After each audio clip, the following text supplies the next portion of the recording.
What are some ways to tell important stories to young audiences? That's what we'll be talking about on this episode of the StoryConnect podcast. My name is Andy Johns, your host with Pioneer, and I'm joined on this episode by Joey Clift, who is a speaker at the upcoming StoryConnect 2026 conference in Tacoma, Washington. Joey, thanks so much for joining us. Thanks so much for having me, Andy. I'm so excited to be on this podcast, and I'm so excited to see everybody in Tacoma, Washington. So your website says that you are a comedian, filmmaker, a member of the Cowlitz tribe, a TV writer, and a, quote, way too frequent podcast guest. So I'm sorry to contribute to that frequency, but here we are. I thought folks might appreciate getting to know you and talk a little bit about your story up ahead of the conference when we're going to get to hear you lead a session at StoryConnect in Tacoma. So thanks for taking the time to do it, despite being a way too frequent podcast guest. Oh yeah, I mean, I say that with love. I think that when you're in the comedy space and when you're like a public figure on some level, you get asked to guest on a lot of podcasts, and I just say yes to everything. Right. I think that I've probably been on like hundreds of podcasts at this point, not on purpose, just because like I like talking to people, which is why I'm so excited to talk to you. The joke I heard the other day is 3 podcasters walk into a bar and the bartender says, "Hey, you guys should listen to my podcast," because everybody's got one. A lot of podcasts going on. So that will be my last attempt at a joke on this one. I know I've got a yeah, now we're serious from now on. Yes. Right. You guys may be listeners, either listeners on our podcast feed or viewers on our YouTube channel, may be familiar with some of Joey's works from Spirit Rangers on Netflix. He's been involved in Molly Denali and Alma's Way on PBS, the new Looney Tunes and Lego Ninjago Decoded on Cartoon Network, and of course, a show that was very popular about 5 years ago here in the Johns household, Paw Patrol on Nickelodeon. So some great body of work there. At StoryConnect, we'll be focusing on young audiences with your session. And many of the projects that you've worked on aren't afraid to tell complicated stories to kids. I mean, maybe not Looney Tunes, but the rest of them, not afraid to put some depth in there. Mr. Rogers was famous for, built his whole career around looking at how stories can help children process complex feelings and new ideas. How is telling stories to children different from telling stories to adults? Thanks so much for asking that question. And I have to say, listing off my bio, I feel like I'm in this really weird area where if you were to tell a grown person in their 30s and 40s and 50s that doesn't have kids, they'd be like, I don't understand what any of those words mean. Oh, yeah. But if you tell somebody that like has a kid who's like, age like 0 to 5 that I write on like Paw Patrol or Cocomelon or whatever, it's like I'm Elvis. It's like a very specific fandom. I came into the writing for the kids space by way of writing comedy for adults at places like the Upright Citizens Brigade Theater and stuff like that. A lot of black box comedy shows at 2 a.m. in front of 3 random drunk people on a Tuesday or whatever. Very different than Paw Patrol, yes. Oh yeah, for sure. Look, I mean, I don't know. Some of those Rubble jokes get real raw. Just kidding. Yeah, so I didn't necessarily come into this with an educator's mindset. I came into it with a mindset of really just like wanting to tell the sorts of stories that I wish existed when I was a kid, and then trying to speak to sort of like what were my emotions as I remembered them, as a young kid. So, one example of that would be I wrote on a show called Cocomelon Lane for Netflix, and I really love cats. I am a big time cat guy. And when I was really young, when I would see a cat, I would just scream out of excitement. And the cat would, of course, run away because I'm, like a human yelling at it. Right. And, that really made me sad as a kid. So when I was writing on Cocomelon Lane, I pitched the idea of, I knew that one of the characters is a really big fan of cats.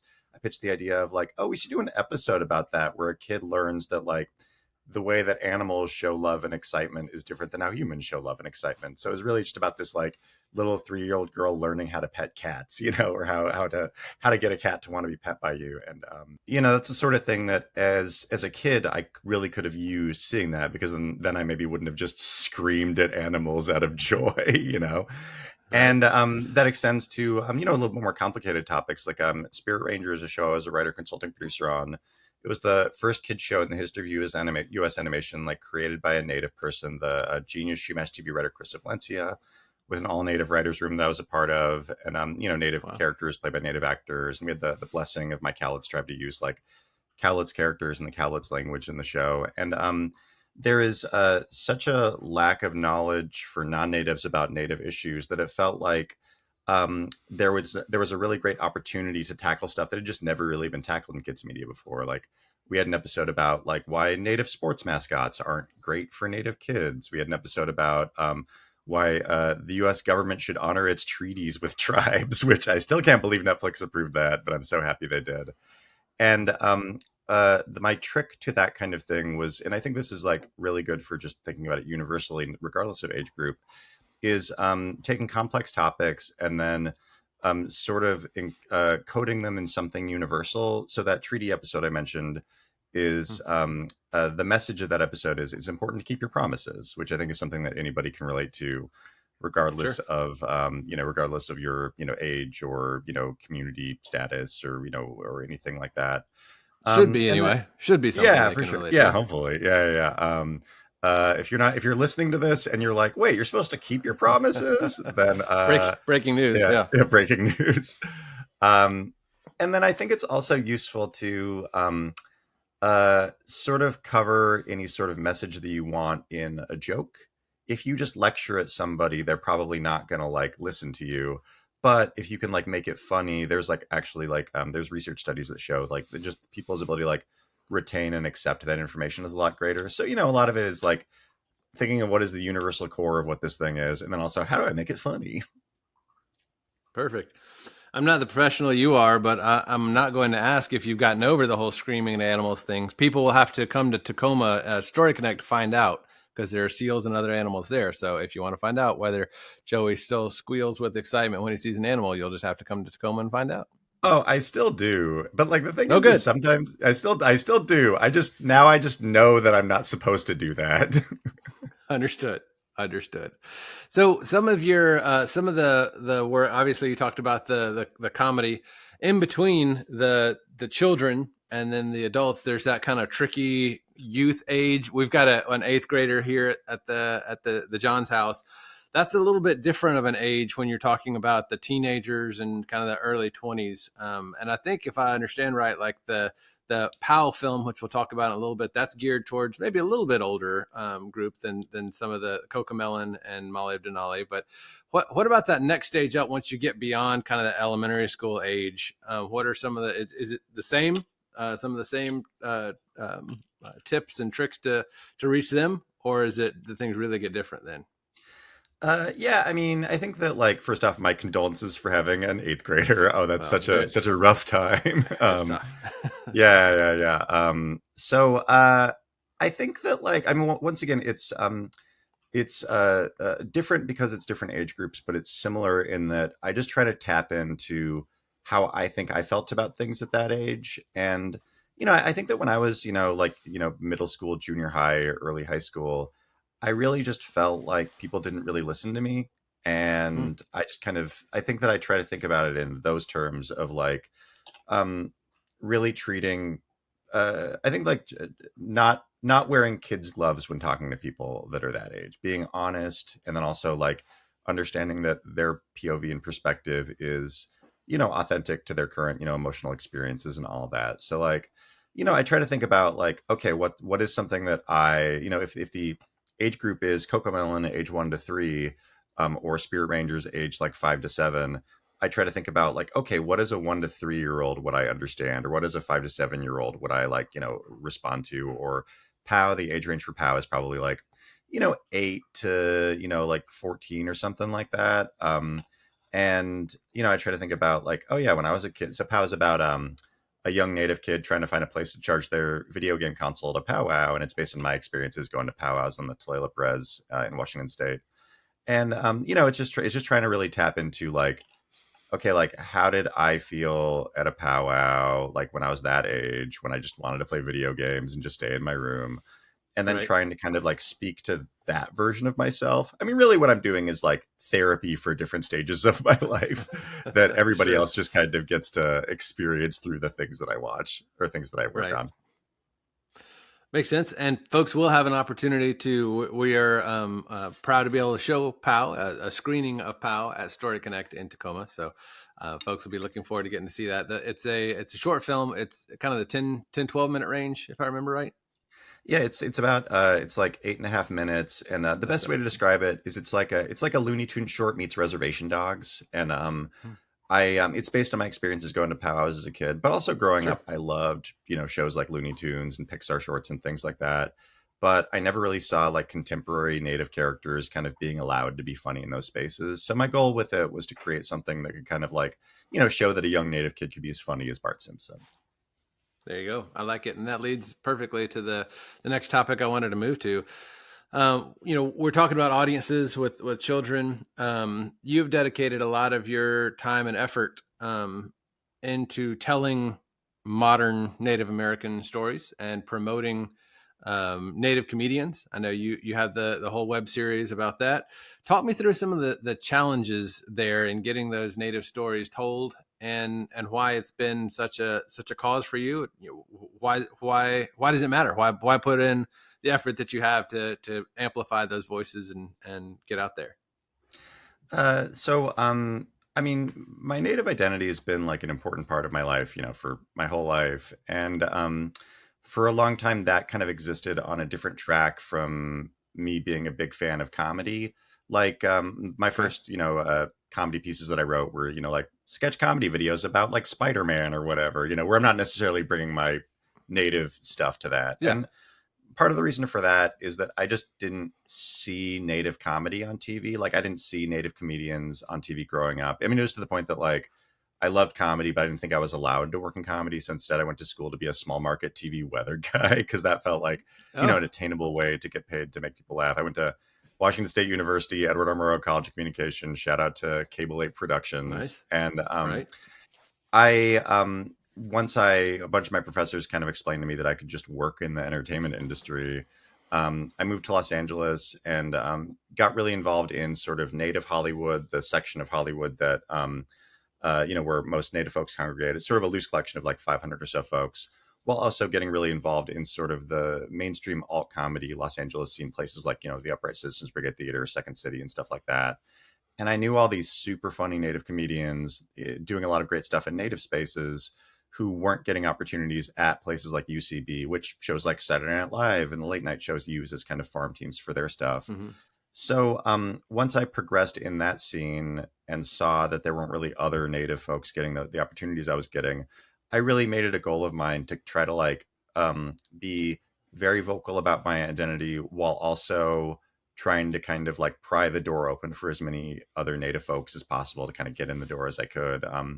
In doing it, I didn't really know like that I was doing something that was like historic or a big deal at the time. It was just me trying to kind of give space to a lot of really talented people that I knew. Right. But I put together an all Native comedy show at UCB in 2018, and it like made like international news. There's a chapter about me in a book about the history of Native comedy that came out through Simon & Schuster a couple of years ago, just because I produced and hosted this show, which to me was like, just something for friends to perform. Sure.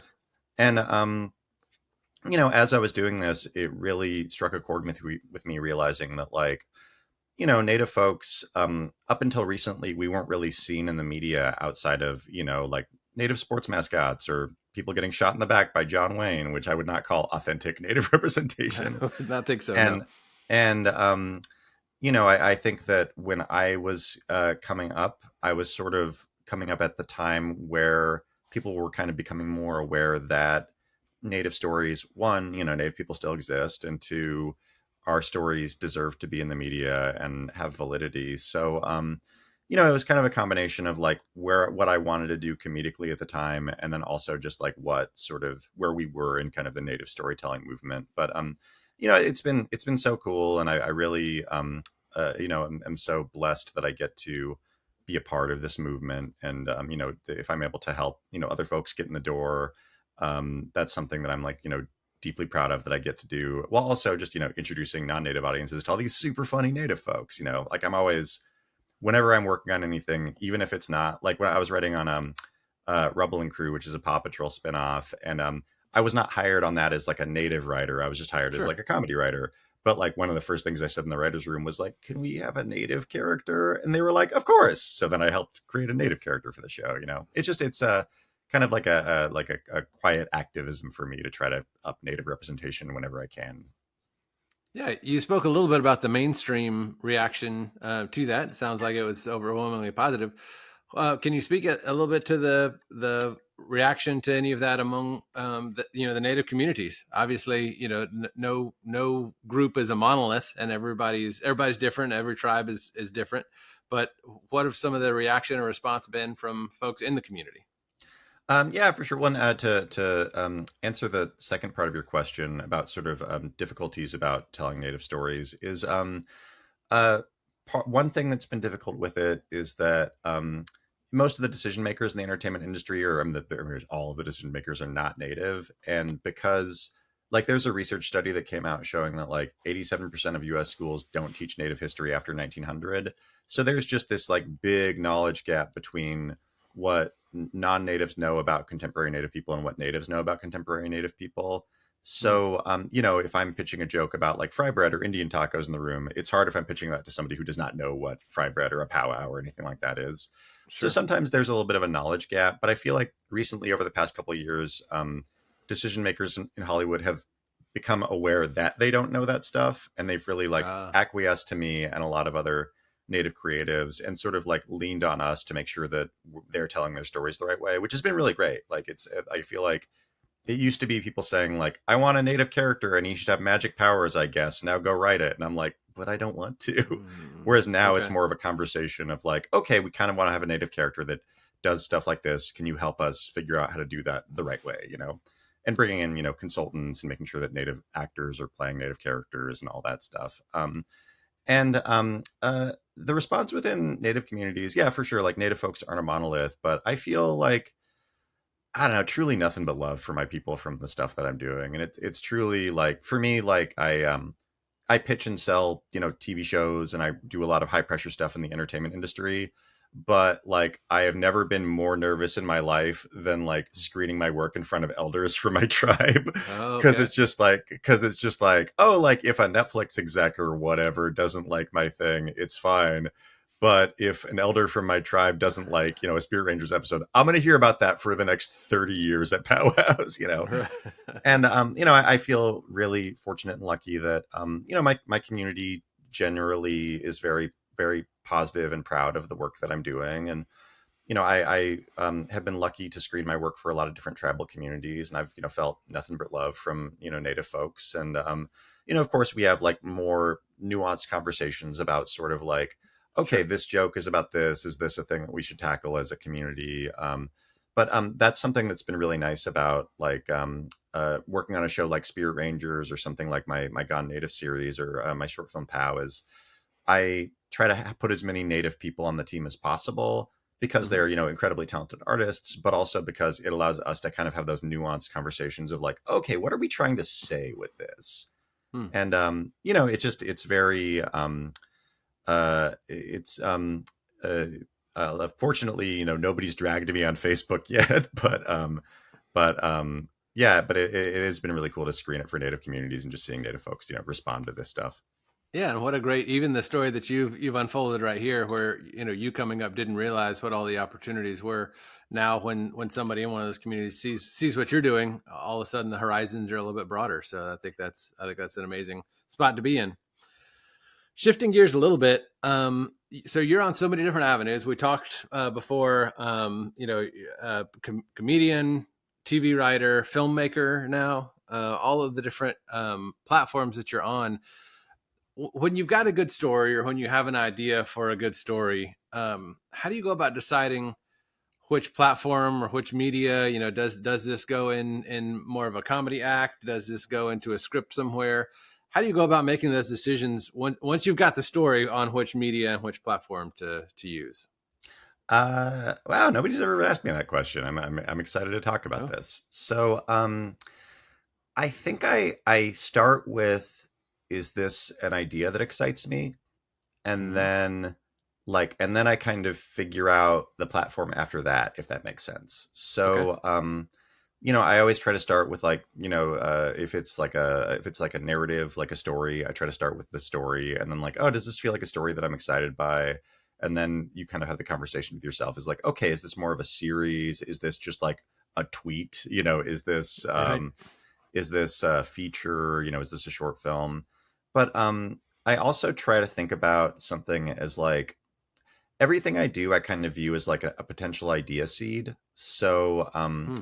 like my first Gone Native short was called is called telling people you're Native American when you're not Native is a lot like telling a bear you're a bear when you're not a bear. The title's 24 word song, basically a Fiona Apple album title. And Yes.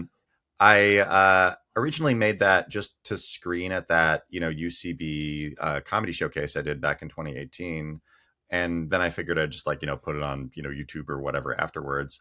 But it got such a positive reaction that I decided to submit it through film festivals, and then it ended up winning a bunch of awards in the festival circuit, and then it got distribution from this really great Native nonprofit, and then that got it on Comedy Central's radar, and they produced the second short, and then that got us really great support from an organization called Pop Culture Collab, which helped fund the next three shorts. And then we're like, okay, this is a series, and then we had Comedy Central distribute it, and then once I had the series done, all of those did really well. So I'm like, maybe this is a book. So like, then I, just recently sold a book to a publisher that I'm writing that's kind of like that web series, but in book form, and it's like I kind of started with, oh, this 2-minute short is really funny, and now I have like a Webby Award-winning 5-episode digital series plus like I guess a book out of it. Right. So I Yeah. also like let stuff kind of evolve, like I let stuff kind of evolve and play out as they play out, and then that also POW is also kind of an extension of that, of me getting a lot of really great accolades as an animation director, and then saying like, oh, what if I directed like a, more of a narrative story, and then that is spinning off into other things. And It just yeah, builds. I try to just like be fluid, and like it's like I think Bruce Lee had a term that's like moving like water a little bit, and Okay. yeah, so it's sort of like starting with, oh, this is a very funny idea, okay, what format is that in? And then maybe you release it, and then maybe you're like, oh, this is, even though this is out as a podcast or whatever, maybe this is also a book, or maybe this is a movie, or maybe this is a documentary, and kind of like letting things evolve as they excite you and are interesting for you.